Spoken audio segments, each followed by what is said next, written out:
Vous voyez, le texte que j'ai lu du professeur Moon dit il faut limiter l'intervention de l'État à ce qui menace, promeut ou justifie la violence.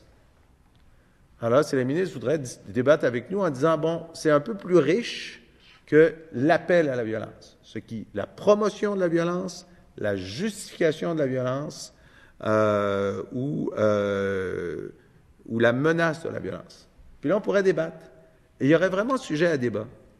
Parce que la question de la justification de la violence, par exemple, est utilisée pour interdire le discours révisionniste sur la Shoah.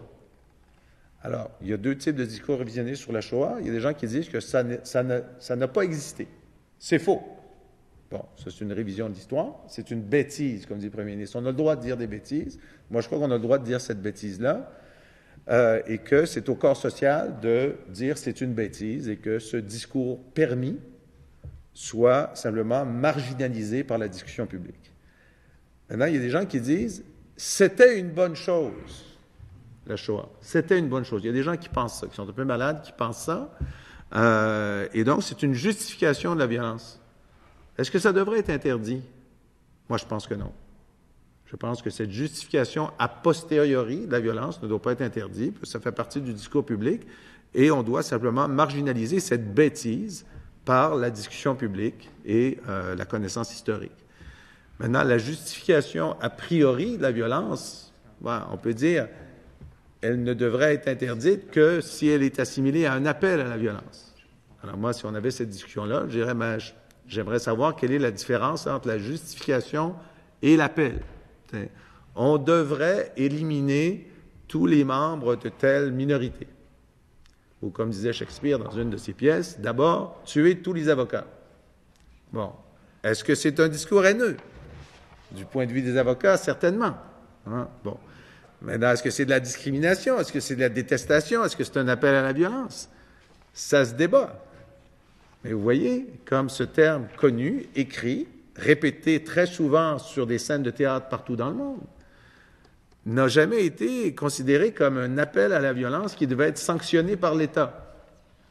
Pourquoi? Parce qu'on sait que c'est à l'intérieur d'une pièce de théâtre, c'est une façon de parler, et les gens diraient, les avocats l'ont bien cherché par leur façon d'être. Moi, je ne dirais jamais ça, évidemment, étant juriste moi-même.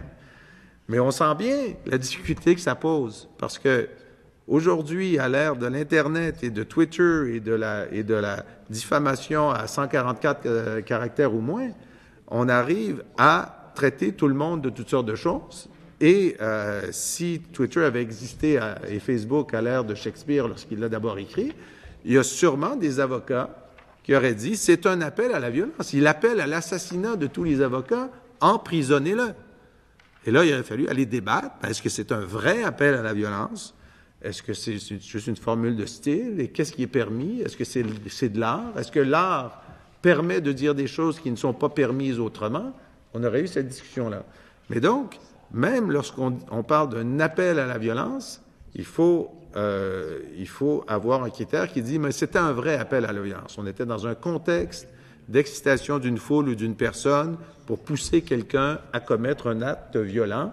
Ce n'est pas le cas de la pièce de William, mais dans un autre contexte, c'est le cas. Alors, j'utilise cet exemple pour vous montrer combien il faut être précautionneux dans notre restriction de la liberté d'expression. Et que s'il est vrai que l'expression discours haineux est beaucoup, beaucoup, beaucoup trop large à mettre entre les mains de quelques agents de l'État pour restreindre la liberté d'expression, même le terme appel à la violence pourrait conduire à des dérives. On pourrait décider que si demain Pierre Curzi, sur le TNN, crie dans une pièce de Shakespeare, d'abord tuer tous les avocats, il faut l'emprisonner. On ne veut pas que ça arrive.